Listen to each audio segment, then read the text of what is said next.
سبح اسم ربك الأعلى الذي خلق فسوى والذي قدر فهدى والذي أخرج المرعى فجعله غثاء نحوا سنقرئك فلا تنسى إلا ما شاء الله إنه يعلم الجهر وما يخفى ونيسرك لليسرى فذكر إن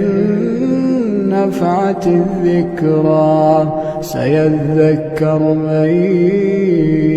يخشى ويتجنبها الأشقى الذي يصلى النار الكبرى ثم لا يموت فيها ولا يحيا قد أفلح من تزكى ذكر اسم ربه فصلى بل تؤثرون الحياة الدنيا والآخرة خير وأبقى